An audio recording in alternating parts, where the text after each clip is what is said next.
Bienvenue sur le plateau de votre émission hebdomadaire d'édification spirituelle. Ainsi parlent les livres, les bandes, l'esprit et l'épouse, en abrégé APL+, à la lumière des Saintes Écritures. Nous citons ici les 66 livres de la Bible, les livres donc, et également du message apporté par le prophète de Malachie 4 et l'Apocalypse 10, notre précieux et bien-aimé frère William Aaron Branham, dans un ensemble de plus de 1200 prédications, n'est-ce pas, enregistrées, que nous appelons affectueusement les bandes.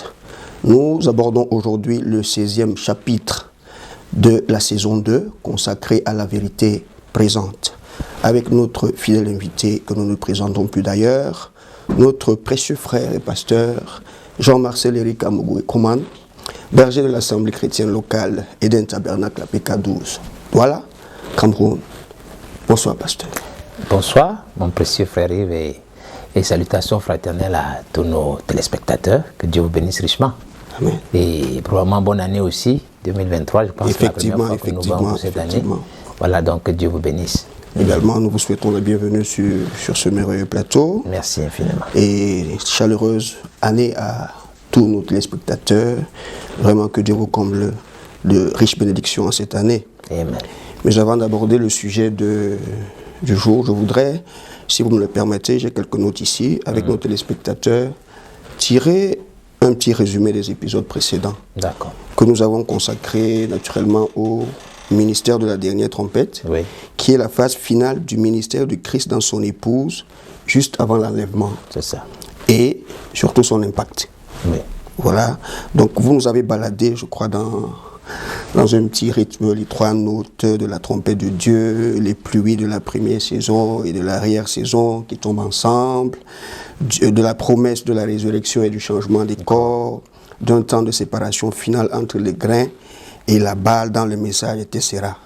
Mais est-ce que vous pourriez peut-être nous aider, au risque naturellement de vous répéter, à identifier ce qui tient toutes ces choses ensemble?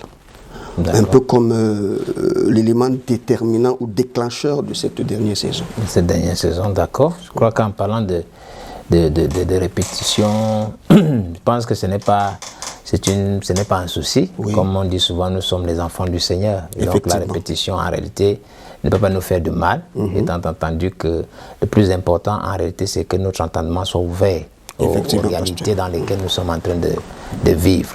Donc, pour parler donc de cet élément déterminant, donc ce qui tient, qui est vraiment au centre de tout le reste, qui déclenche un peu tous ces processus où l'esprit peut se mouvoir, un peu comme on disait dans ces 3 notes, comme on parlait d'une cadence, d'un rythme, où l'esprit peut nous amener à la pleine manifestation de cette écriture de Joël 2,23, et par rapport aux pluies de la première et de l'arrière-saison, et ainsi de suite.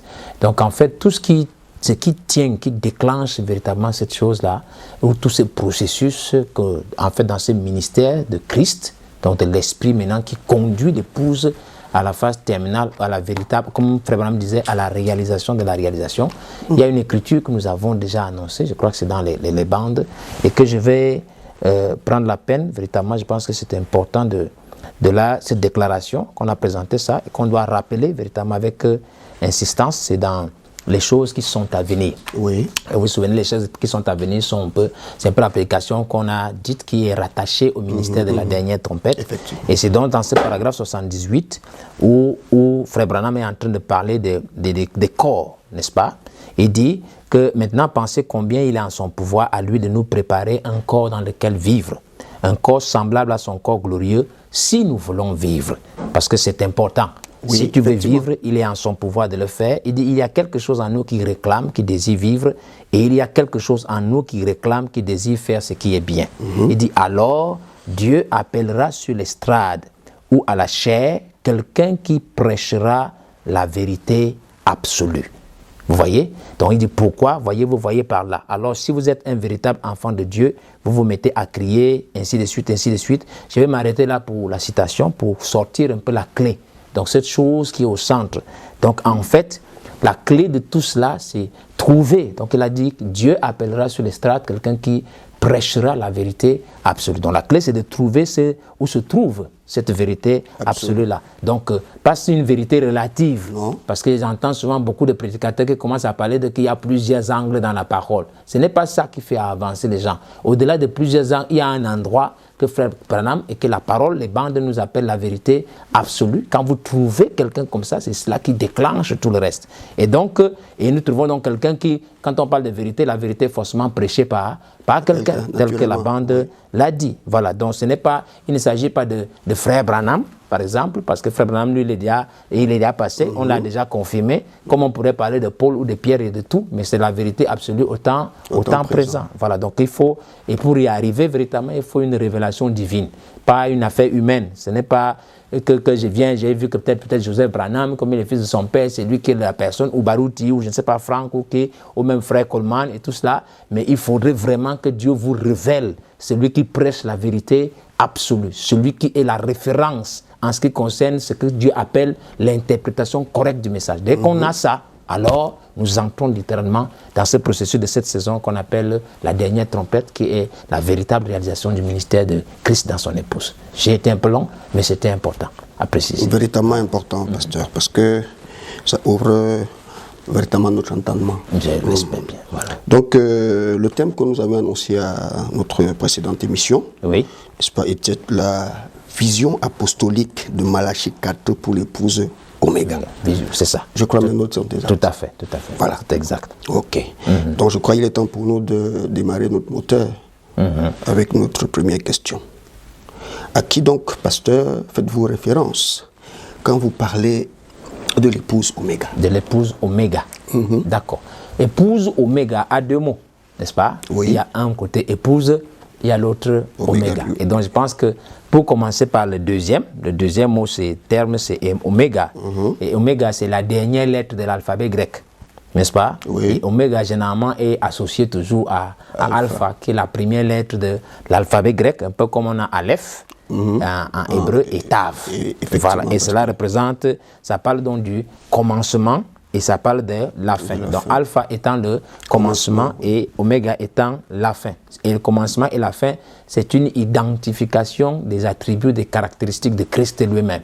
C'est lui qui est le commencement et la fin. Donc c'est Apocalypse 22, verset 13, n'est-ce pas? Et donc quand on parle donc de Oméga, dans le chef-d'œuvre, je pense qu'il y a une référence là-bas où il est en train de parler de la vie, n'est-ce pas? Et donc la vie véritable qui est dans la tige, les graines et la balle est maintenant en train de se rassembler dans la semence, prête pour la résurrection, prête pour la moisson. Il dit l'alpha est devenu l'oméga. Donc le premier est devenu le dernier et le dernier est le premier. Donc la semence qui était en terre a suivi un processus et est redevenue la semence. Donc en fait, le premier là, comme on dit, c'est donc le premier qui est alpha devient oméga. Donc quand on parle donc de oméga, ça veut dire que c'est la semence qui retourne à son état originel. C'est un peu comme on parlerait des deux Pentecôtes, n'est-ce pas? Donc oméga fait référence à la deuxième Pentecôte. Voilà. Donc, et pour parler donc de notre premier thème, parce qu'on a parlé d'épouse Oméga, je pense que pour Oméga c'est bon. Oui. Donc pour parler donc de l'épouse, ça fait référence donc à un groupe de gens. Voilà, donc comme on a quelques éléments là, je pense que dans l'âge de l'église de Laodicée, les bandes en parlent, on dit que les élus, je prends une citation, juste un extrait, et les élus qui seront avec lui en ce jour-là seront ceux qui manifesteront réellement le Seigneur et qui seront son corps, qui seront sa voix et qui accompliront ses œuvres. Donc il est parlé d'un groupe de gens là qui vont manifester réellement le Seigneur, qui vont être le corps du Seigneur, qui vont être la voix du Seigneur, qui vont accomplir les œuvres du Seigneur. Et nous avons tous vu un peu de quoi il est question quand on parle des œuvres du Seigneur, tout le processus de Christ jusqu'à la croix. Et je pense qu'il y a un autre élément là où on parle de la voix finale dans l'âge final, dans l'âge de Laodicée. Il est parlé de que, il dit que il y a de nouveau un peuple dans le pays qui, guidé par son messager, sera la dernière voix pour le dernier âge. Et j'aime bien la version anglaise qui dit the final voice for the final age. Voilà, donc c'est un peu ça. Et c'est donc ce même groupe aussi qui est mis en opposition à l'Église. Oui. Voilà, donc toujours nous sommes dans Laodicée. Et là où dit que l'Église n'est plus le porte-parole de Dieu, elle est son propre porte-parole. Aussi, Dieu se retourne contre elle. Il la confondra au moyen du prophète et de l'épouse. Car la voix de Dieu sera en elle. Donc en qui? En l'épouse, pas l'église, mais dans l'épouse. Il dit, voilà, car elle est en elle, oui, elle est en elle, car il est dit dans le dernier chapitre d'Apocalypse, dans l'Apocalypse verset 17, l'esprit et l'épouse disent, viens. Il dit, une fois encore, le monde entendra ce qui vient directement de Dieu comme à la Pentecôte, n'est-ce pas? Donc quand on parle donc de l'épouse Oméga, on est en train de parler d'un groupe de gens, n'est-ce pas? Donc qui est identique au groupe de la Pentecôte originelle. Donc un groupe de gens qui va manifester la dernière, ou si tu veux la deuxième Pentecôte, c'est un groupe de gens qui sort du message, donc qui est produit par le message, et c'est dans ce groupe-là que nous avons la plénitude de la parole, ainsi que la pensée de Christ. J'espère que nos téléspectateurs se souviennent de prendre ta plume et écrit. Et donc c'est un groupe qui est totalement différent du groupe de l'Église, donc de la masse qui se trouve dans le message, en réalité, ou dans les prédications dans les églises, et c'est cette masse-là un peu dont il est parlé quand il a crié, parce que là tu vois un peu à la Odyssée, il a été crié que vous avez la parole. Et comme nous pourrons dire aujourd'hui, vous avez les bandes, vous avez les brochures, mais vous avez plus de Bible que jamais, mais vous ne faites rien d'autre de la parole que de la disséquer, de la découper en morceaux, en y prenant ce qui vous convient et en laissant ce dont vous ne voulez pas. Ce n'est pas de la vivre qui vous intéresse, c'est de la discuter. Ça, c'est le groupe de l'Église. Et ce groupe de l'Église est totalement différent en réalité du groupe de l'épouse dont on a parlé, qui doit être la manifestation réelle de Jésus-Christ, qui doit être le corps de Jésus-Christ, qui doit être la voix de Jésus-Christ. J'espère que c'est un peu clair. Donc pour répondre à ta question, peut-être on est un peu long, mais je crois que la précision est importante. Oui, voilà, elles vous sont pesantes d'ailleurs. Voilà. Mais alors il y a... je voudrais ici tout de suite demander quel est l'intérêt, n'est-ce pas, de parler de la vision apostolique de Malachie 4. Pourquoi on parle de la vision apostolique? Parce que c'est Frère Branham. Bien entendu. Donc, pour cette épouse Oméga. Voilà, donc une fois qu'on comprend donc ce qu'est l'épouse Oméga, maintenant, pourquoi on doit parler de la vision apostolique de Malachie 4? D'abord, comment c'est Malachie 4? C'est prophète, c'est un prophète. Je crois que il y a plusieurs éléments qui vont. Je pense que l'intérêt, comme je dis, l'intérêt est un peu multiple. Le premier, c'est que on parle de la vision de Malachie 4 parce que le prophète lui-même en a parlé, n'est-ce pas? Et donc, en réalité, nous devons être la parole prophétique, comme on le dit, c'est un verset que j'aime bien, et 2 Pierre chapitre 1, verset 19. Donc, la parole prophétique est la lampe, en fait, qui doit conduire nos actions. Donc, tout ce que nous devons faire doit être conforme à la parole prophétique. Je pense que il y a cet aspect ici, donc, parce que la prédication principale dans les bandes qui va concerner un peu nos échanges, ça tournera autour de se ranger du côté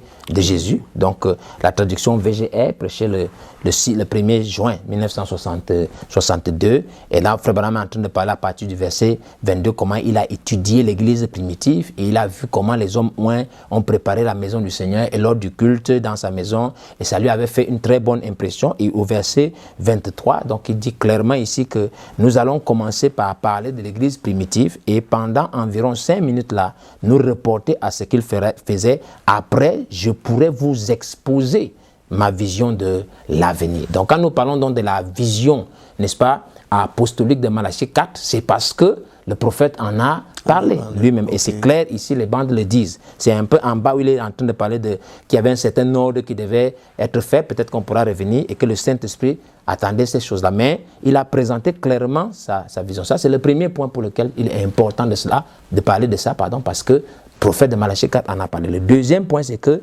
quand nous voyons donc, quand il parle de cette vision de l'avenir, en fait, il y a un élément qui ressort, c'est que l'épouse a un système avec lequel elle fonctionne. Il y a le système dénominationnel, mais toujours à côté de ça, il dit qu'il y a le système de Dieu. Donc nous devons savoir comment le système de Dieu fonctionne. Et en parlant de ça, vous allez au verset, paragraphe 115 de cette bande qui s'est rangée toujours du côté de Jésus. Frère Branham dit que si on arrive à remettre les prédicateurs dans la bonne voie, il ressort le point de remettre les prédicateurs dans la bonne voie. Il dit si on arrive à les remettre dans la bonne voie, que lui marche droit, regardez ce qu'il va accomplir. Il dit ça réglerait des centaines de ces choses, dont tous les problèmes en rapport avec comment garder les âmes, comment les orienter, comment faire en sorte qu'en réalité la foi de cette saison puisse être pleinement manifestée dans l'Église. Il dit, voilà, c'est ça. Nous ne faisons que nous débattre avec ces choses, vous voyez. Il faut établir un système, et il dit le système de Dieu. Donc, il y a un système de Dieu qu'on doit établir, et c'est à partir de là qu'on peut remettre les prédicateurs sur la bonne voie. Voilà l'importance un peu de cette vision. Et la troisième chose qui est là, c'est que la descente de la dynamique, qui est l'énergie, la puissance, qui en réalité met en mouvement toutes les promesses de cette saison, elle est conditionnée en fait par un certain ordre de l'esprit, comme j'ai essayé de mentionner un peu tout à l'heure en disant que le Saint-Esprit a attendu que les choses soient en ordre, n'est-ce pas? Voilà, donc vous pouvez faire ce que vous voulez, par exemple, comme permettez-moi de dire ça comme ça, avec vos doctrines et vos tendances. Donc tout le monde est libre de faire tout ce qu'il veut, sortir les tendances sur tout ce qu'il veut, tous les sujets que vous voulez. Mais quand tu as véritablement cherché à faire en sorte que la dynamique descende, il y a un ordre qu'on doit respecter. Et cet ordre doit suivre une certaine vision. Voilà la raison pour laquelle c'est si important. Voilà, j'espère avoir... Oui, c'est assez clair. C'est assez clair. Je pense également pour nos très chers téléspectateurs. Voilà. Mais maintenant, je présume que vous connaissez ma prochaine question.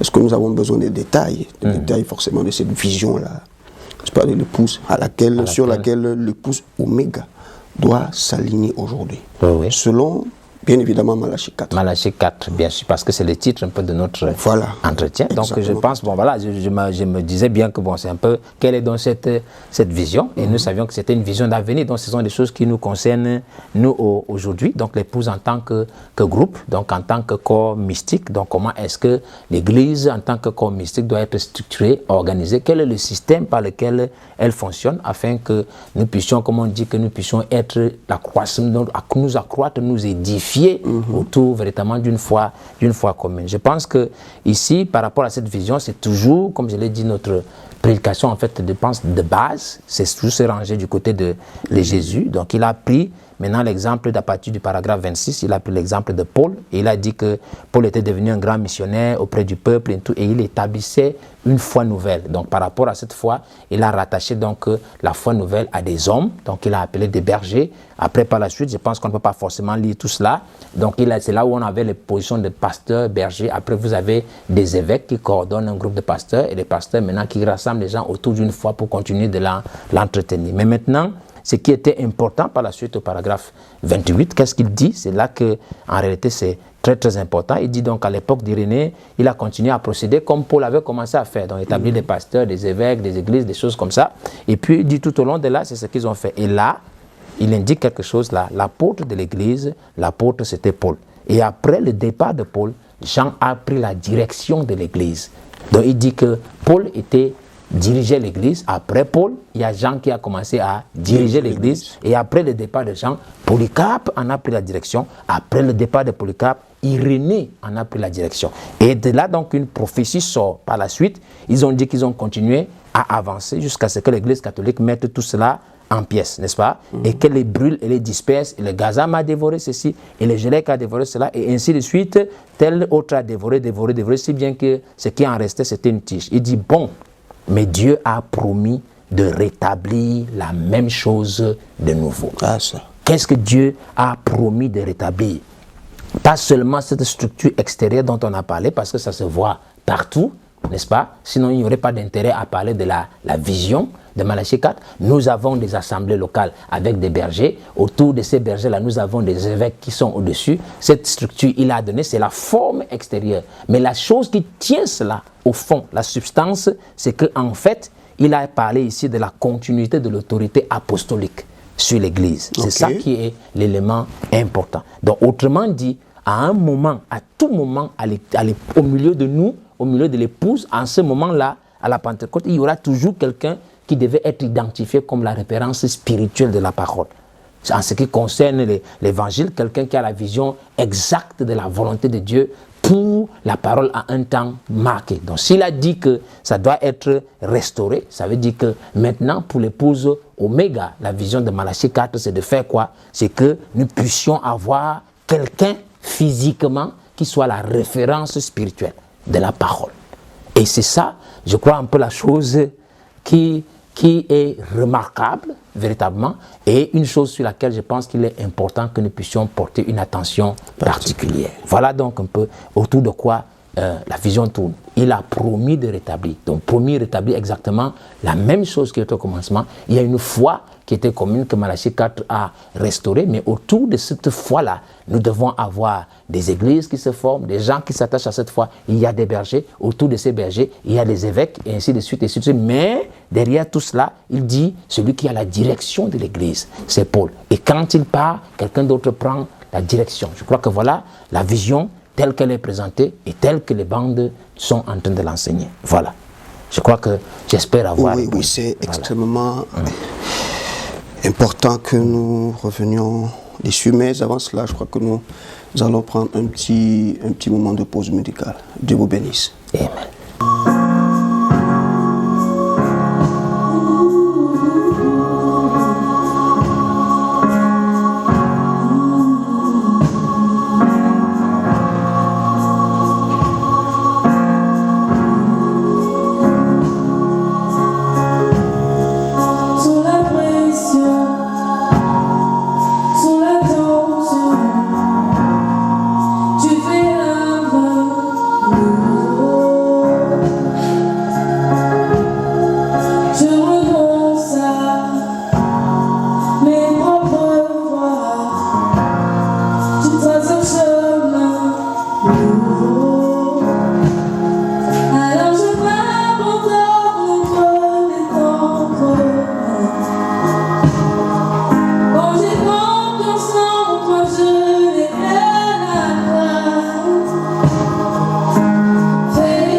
The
retour sur notre merveilleux plateau après ces petites galettes musicales.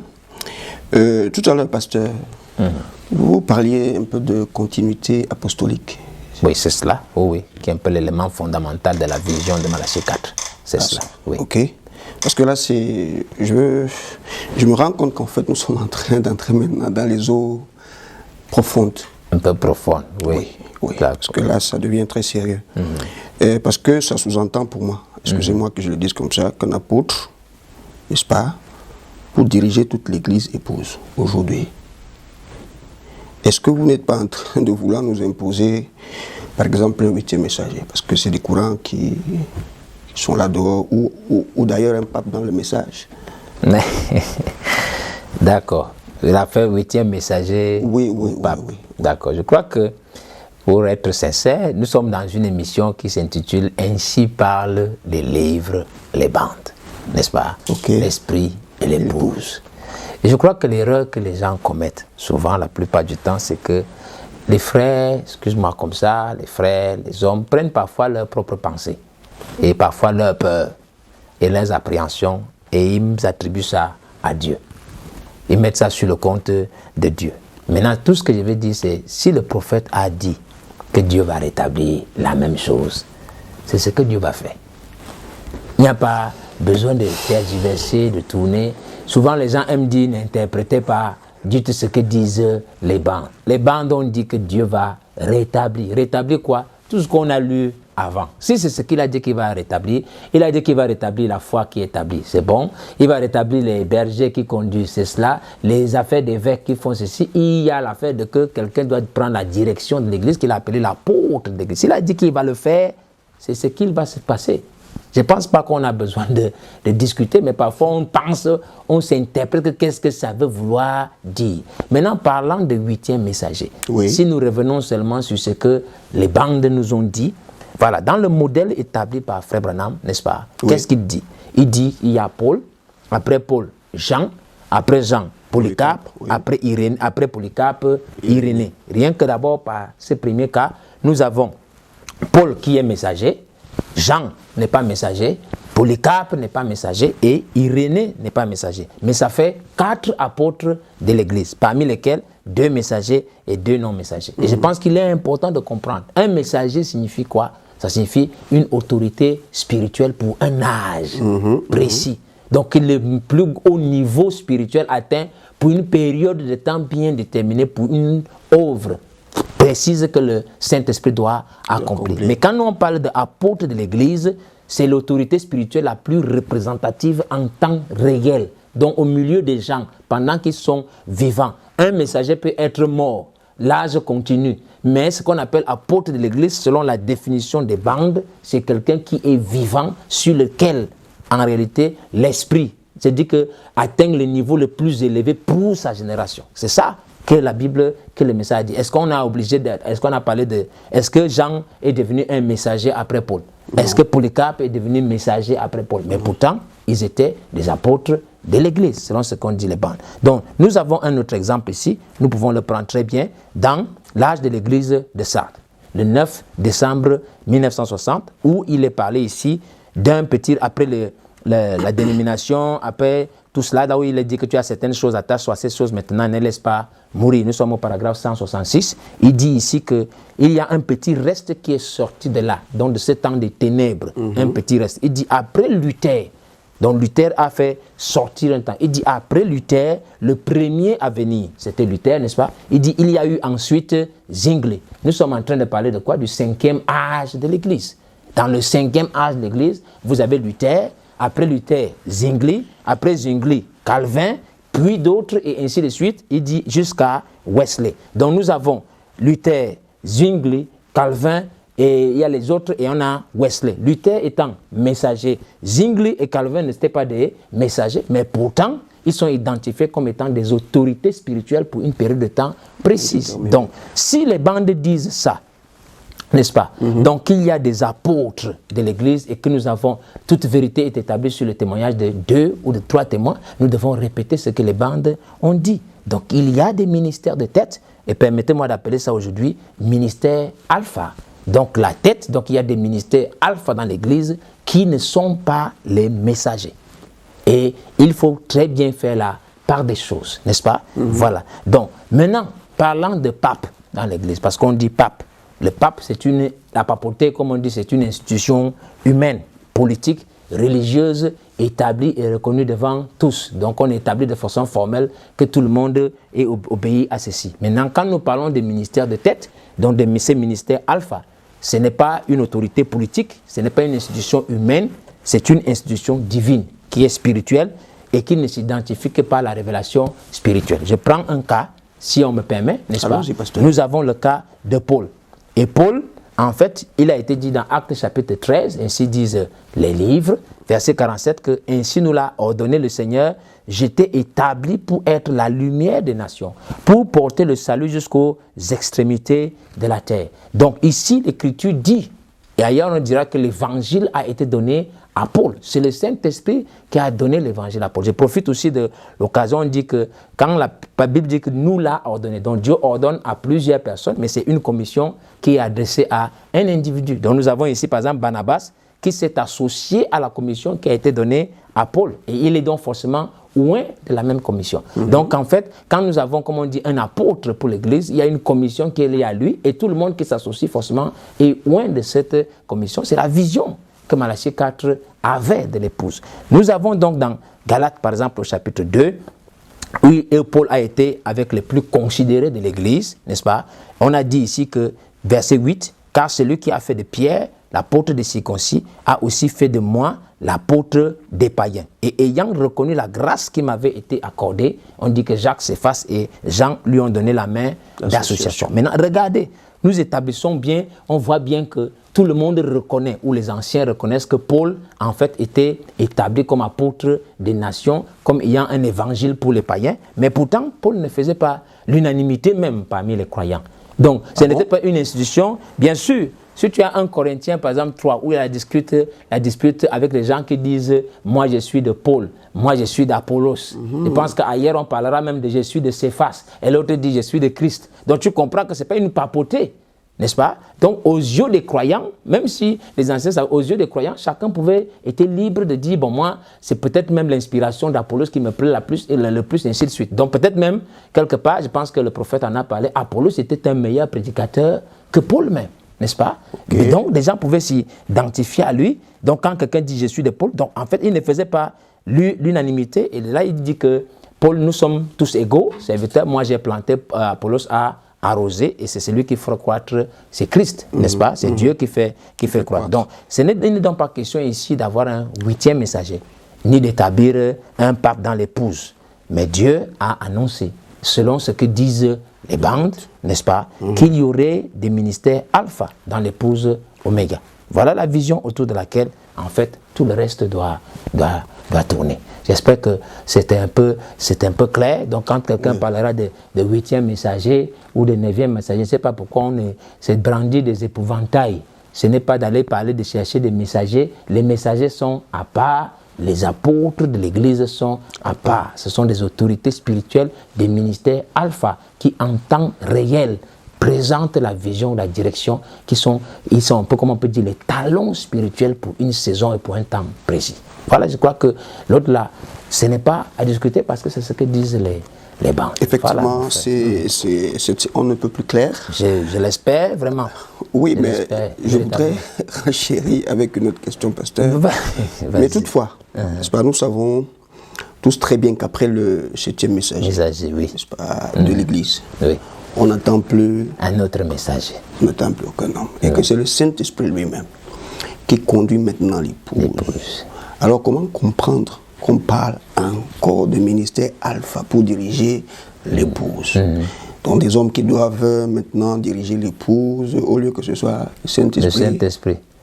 Vous ne seriez pas en train de vouloir, bon, disons, construire une nouvelle dénomination sans vouloir vous offenser, bien évidemment. Ah, non, je pense que... Bon, d'accord.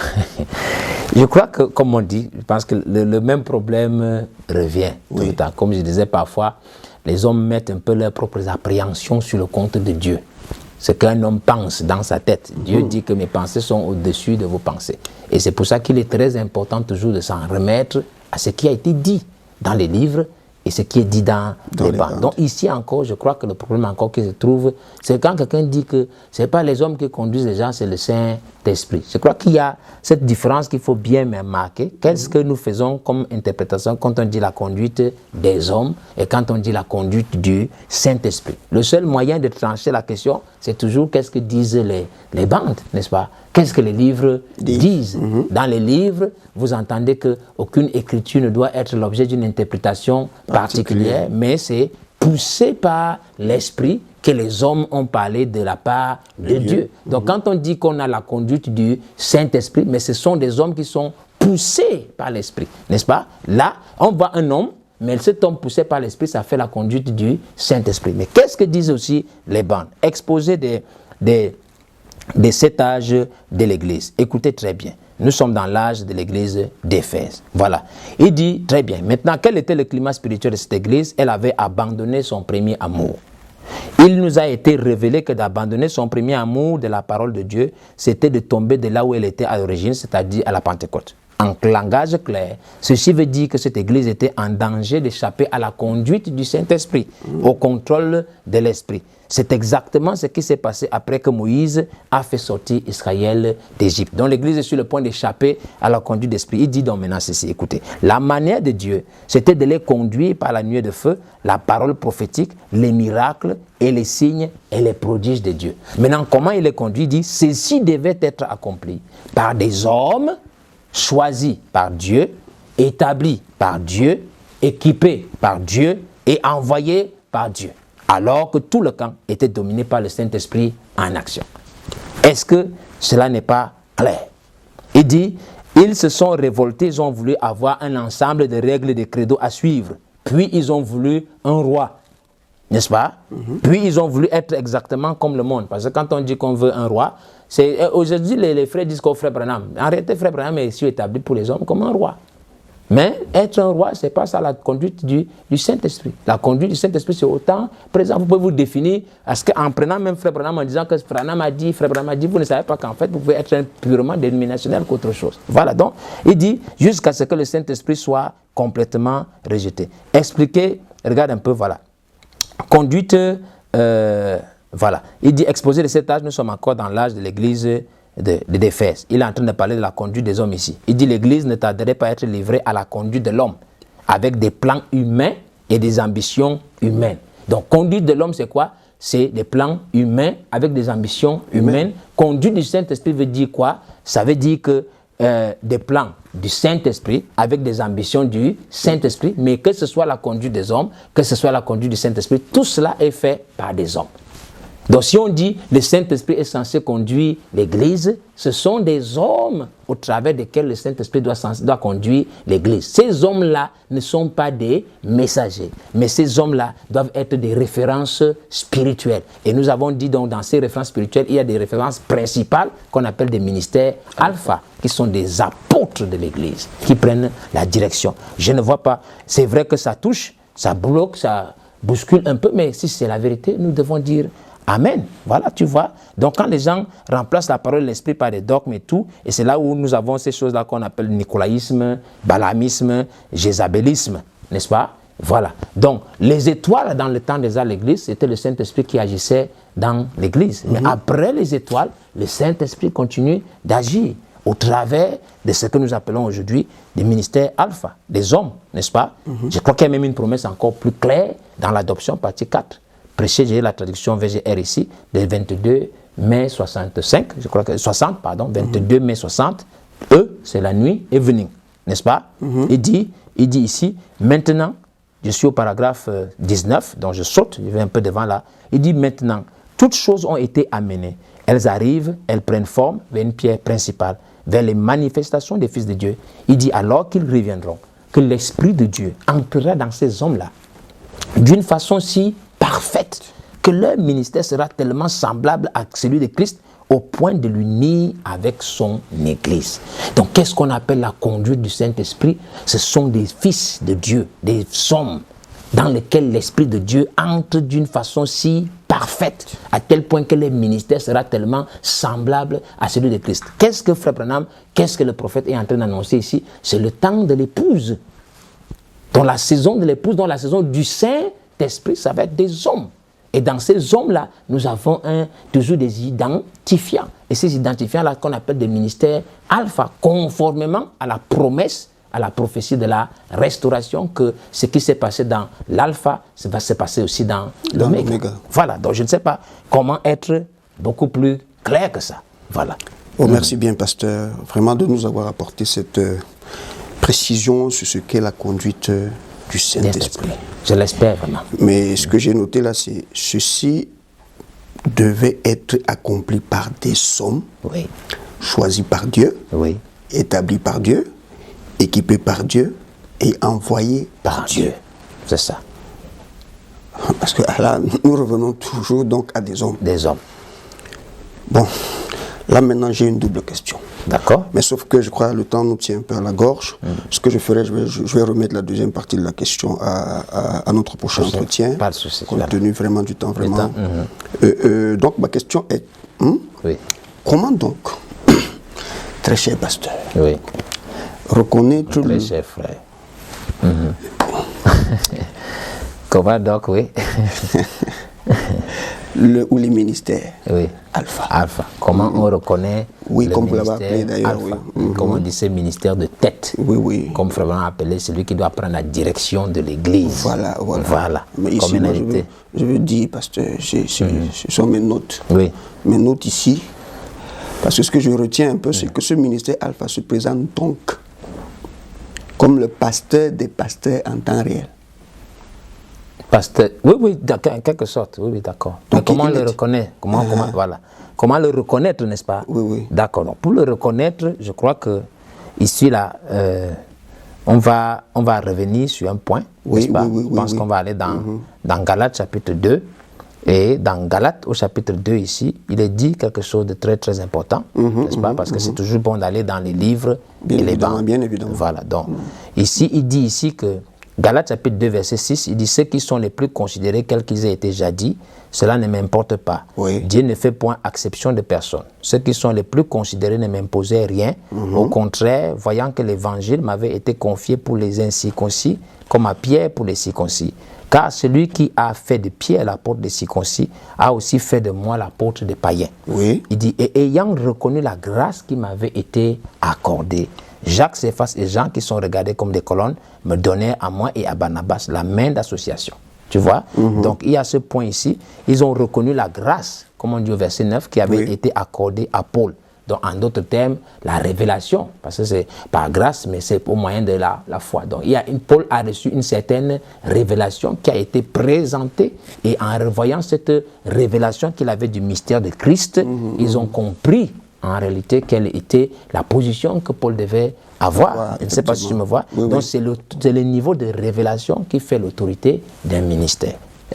J'espère que c'est assez clair. Donc nous avons ici par exemple ici là au verset 3 où il est en train de dire que c'est par révélation que j'ai eu connaissance du mystère sur lequel je viens d'écrire en peu de mots. Il dit en les lisant, donc ces lignes là, en les lisant les mots, vous pouvez vous représenter l'intelligence que j'ai du mystère de Christ. Donc c'est par révélation en réalité qu'on reconnaît ce ministère. Maintenant pour parler comme je disais, l'autorité est donnée, vient de la révélation. Je crois que dans l'exposé de cet âge, il a été clairement précisé. Et donc, en parlant donc particulièrement un peu de cette révélation-là, les bandes appellent cela la manne cachée. Voilà, un petit quelque chose de spécial. Nous avons ici dans l'âge de l'église de Pergame, où il en parle clairement, et dit, nous sommes au paragraphe 284, donc traduction VGR de 7 décembre 60, il dit la manne cachée, un petit quelque chose de spécial. Il dit, qu'est-ce qu'il y a de spécial? Il dit, pas quelque chose pour les bénédictions du Saint-Esprit. Il dit, pas quelque chose pour 3 points de suspension. Les bénédictions du Saint-Esprit, il dit, oh non, ça c'est pour toute l'assemblée.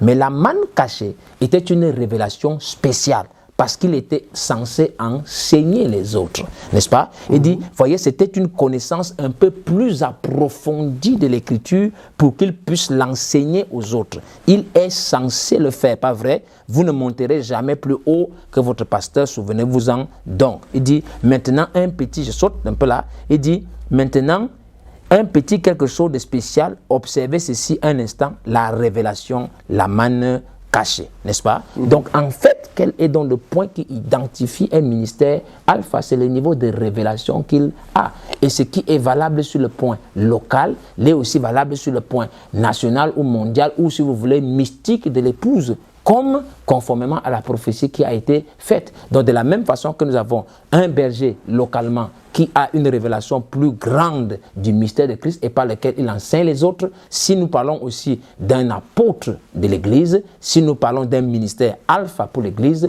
ce ministère doit avoir une manne cachée. Donc, une révélation spéciale, en réalité, qu'il établit au-dessus des autres. Donc, ce qu'il nous suffit de faire, donc maintenant, en réalité, c'est comme les pères apostoliques, n'est-ce pas? En reconnaissant simplement la mesure de grâce qu'il y a dans les frères autour de nous. Et à partir de là, nous pouvons le recouper, et ensemble, par la conduite de l'Esprit de Dieu, le ministère alpha peut se faire identifier clairement. Ce n'est pas un 8e messager, ce n'est pas un pape, mais c'est un frère dans lequel il y a une grâce spéciale, une manne cachée. Parfois même l'Église ne s'en rend pas compte, n'est-ce pas? Mais aux yeux de l'Esprit, il y a cette autorité-là qui est établie. Ça, c'est très important. Voilà. Mais parce que, est-ce que ce n'est pas là, justement, que le bas blesse? Parce qu'il est dit dans la lecture de la manne cachée là qu'il est censé enseigner les autres. Ah, je vois, ok. Donc, comme tu anticipais déjà un peu la question que tu voulais poser des pasteurs, quelque chose, donc le pasteur, des pasteurs, qu'est-ce que le bas va blesser, ça commence à déranger un peu, n'est-ce pas? C'est d'accord, c'est vrai, ça crée un peu la discorde, c'est un peu ça qui fait une petite paume de discorde, mais le problème c'est que c'est une réalité, bien aimés frères, et cette réalité, elle est évidente, et en fait c'est ainsi parlent les livres et les bandes. Je ne sais pas comment on peut faire, parce que si vous enlevez ça, il est dit quelque part que celui qui retire quelque chose de ce livre, n'est-ce pas, sa part aussi sera retirée du livre de vie de l'agneau. Donc on ne peut simplement rien y faire. Donc c'est tout. Et je crois que, prenons un peu, comme on dit, pasteur des pasteurs. Est-ce que c'est un élément nouveau? Nous avons par exemple Luc au chapitre 22 ici, quelque chose de formidable. Vous voyez un peu, c'est le Seigneur, donc c'est Jésus qui parle à Simon. Nous sommes au verset 31. Il dit, le Seigneur dit, Simon, Simon, Satan vous a réclamé pour vous cribler comme le froment, n'est-ce pas? Il dit, Satan vous a réclamé. Donc je peux dire au minimum tous les 11 ou 12 apôtres qui étaient là, y compris la masse qui était là. Il dit, mais j'ai prié pour toi. Donc je n'ai pas prié pour tout le monde, mais j'ai prié pour toi afin que ta foi ne défaille point. Et toi, quand tu seras converti, affermis tes frères. Les frères là sont lesquels? Ce n'est pas seulement les chrétiens qui sont là, mais les autres apôtres qui avaient été placés avec ce ministère du fondement avec Pierre. Mais Jésus là a dit que c'est pour toi celle que j'ai prié pour que tu affermisses les autres. En d'autres termes, tu seras le pasteur des autres, n'est-ce pas? J'appuie même encore un peu. Dans Jean chapitre 21, du verset 15 au verset 17, nous avons 3 fois l'interpellation de Jésus. Il dit, paie mes agneaux. Au verset 15, au verset 16, il dit, paie mes brebis, n'est-ce pas? Et au verset 17, il dit, paie mes brebis. Et dans l'interprétation de ce passage où Jésus demandait à Pierre, même tu paies mes agneaux, paie mes brebis, Frère Branham disait là-dedans que les agneaux, ce sont les plus petits, les brebis, ce sont les plus grands. Donc des plus petits aux plus grands, la responsabilité était donnée à Pierre de les perdre. Il était leur berger, il était le pasteur des autres, sans en être le pape. C'est une révélation divine. Et dans le Christ, par exemple ici aussi 64, identifié de tous les âges, vous avez ici, là où Jésus parlait à Simon, il dit que dès que Simon est entré dans la présence de Jésus, n'est-ce pas, Jésus a dit, ton nom est Simon et tu es le fils de Jonas. Cela l'a identifié. C'est là que le nom de Pierre a été changé de Simon à Pierre qui signifie petite pierre, et plus tard, il est devenu le chef de l'Église. Donc, chef de l'Église, comment? Les autres étaient là. Il y avait les André, il y avait les Jean, il y avait les Thomas, il y avait tous les autres. Mais si la Bible dit qu'il en était, si les bandes disent qu'il en était le chef, c'est qu'il en était le chef. Donc en clair, et le chef d'une église, c'est quoi? C'est le pasteur de l'église. Et même l'Écriture le dit noir sur blanc, celui qui paie les brebis et qui paie les agneaux, c'est le pasteur. Donc Pierre était le pasteur des autres. Et s'il est le pasteur des autres, ce qui a été, c'est ce qui sera. On ne peut pas anéantir l'Écriture. Donc voilà la vision que le prophète de Malachie 4 nous a laissée, et elle est totalement apostolique. Donc rejeter cela, c'est très dangereux. Et je vais vous rappeler un peu, en fait, si on rejette cette vision-là, c'est extrêmement dangereux. Je vais vous référer un peu à un homme qu'on appelait Caïn, n'est-ce pas? Qui, en fait, au lieu de s'associer à la révélation de son frère Abel, parce qu'il devait juste devenir, pour qu'il soit participant de cette révélation, il a décidé de s'opposer à cette révélation-là. Il aurait juste, parce qu'on a dit que il pouvait juste frère comme Abel avait fait, il serait agréé pour devenir participant des mêmes bénédictions, mais il a décidé de s'opposer. Et en s'opposant, qu'est-ce qui s'est passé? Il a tué son Abel, qui était le porteur de la révélation, et le résultat de cela, c'est que Caïn a été maudit, n'est-ce pas? Et nous connaissons tous les conséquences de ce que j'appellerais, excusez-moi aujourd'hui, le caïnisme. Parce que nous parlons parfois de nucléaïsme, de balaamisme, du jézabélisme, mais il y a le caïnisme aussi qui est très grave. Et ça, voyez les attributs du caïnisme, Genèse 4, versets 10 à 12, et Dieu dit, qu'as-tu fait? La voix du sang de ton frère crie de la terre jusqu'à moi. Il dit, maintenant, tu seras maudit de la terre. Donc, parce que quelqu'un refuse de s'identifier à une révélation qui est donnée à son frère, il y a la malédiction qui vient derrière. Il dit, tu seras maudit de la terre, et qui a ouvert sa bouche pour recevoir de ta main le sang de ton frère. Et nous savons par l'Écriture aujourd'hui que tuer son frère, ce n'est pas planter le couteau dans son dos, mais c'est nuire à sa réputation. Donc, s'opposer à ce qu'il dit de la part du Seigneur. Quand tu attaques ça, n'est-ce pas? Tu contredis, tu contestes. Tu es un meurtrier. Le résultat, c'est la malédiction. C'est ça le produit du caïnisme. Il dit, quand tu cultiveras le sol, il ne te donnera plus sa richesse. Donc c'est des ministères qui s'assèchent, des ministères qui meurent. Il dit, tu seras errant et vagabond sur la terre, sans une vision précise, dont les pasteurs ne savent plus où est-ce qu'ils doivent conduire les brebis. Simplement, pourquoi? Parce que Dieu aura identifié peut-être un ministère alpha. Et au lieu de s'associer à la révélation qu'il a eue pour être participant de cette révélation-là, ou de cette commission comme Barnabas et comme les autres, il s'y oppose. Et quand il s'y oppose, il s'assèche, n'est-ce pas? Il est errant, il n'y a plus de vision, il n'y a plus de vie, il n'y a plus rien. Je crois que c'est suffisamment dangereux pour que tout le monde s'arrête un peu une seconde et qu'il réfléchisse à cette chose-là. Le caïnisme, je crois, est extrêmement dangereux. Donc voilà, j'espère que nos téléspectateurs vraiment suivent cela. J'espère vraiment qu'on a compris. C'était très important qu'on relève que cette chose-là. Et je crois que c'est le mal dans lequel, en fait, l'Église, l'époux se trouve aujourd'hui. Nous avons des réunions de ministres, j'espère que j'ai peut-être une minute, je ne sais pas trop, qu'on peut parler. Oui. Vous avez parfois toujours cette affaire, cette approche relative des choses, n'est-ce pas? J'espère qu'on aura le temps, peut-être dans notre prochain épisode, vraiment d'entrer dans ces détails.